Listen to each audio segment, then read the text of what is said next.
Today on Healthy Meals, Good, Fast, and Cheap, we're making these high-protein, low-fat, boneless buffalo wings. Takes about 20 minutes in an air fryer from start to finish, and each serving's only about $3. The first thing you'll need is some of this Tony Chachere's, which I just call chach.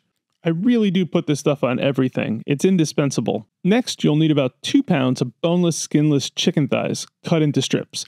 I've already tossed these in a healthy dose of chach. You're going to need some celery, cut up into some simple sticks. And you're going to need some carrots. I'm using baby carrots here just to save some prep time.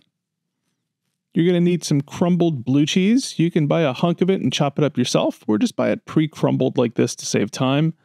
You're also going to need some wing sauce. I like this Frank's RedHot Buffalo Sauce. Make sure you get the one that says Buffalo and not the original. And last but not least, some kind of cooking spray, which will give a nice coating into the air fryer so your chicken doesn't stick.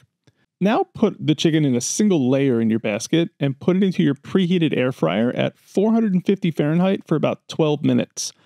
I use a food scale so I can track my macros, but each boneless wing has about 8 grams of protein per piece and very low fat.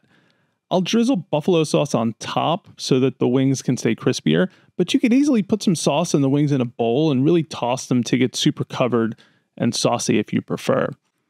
And obviously, if you want them spicier, just pick a spicier sauce. Now, I'll go ahead and sprinkle blue cheese on top. You could also mix this up with some non-fat Greek yogurt to make it more like dressing, but there's already so much protein in the chicken, it's easy to go overboard if you start adding the yogurt. This is totally up to you.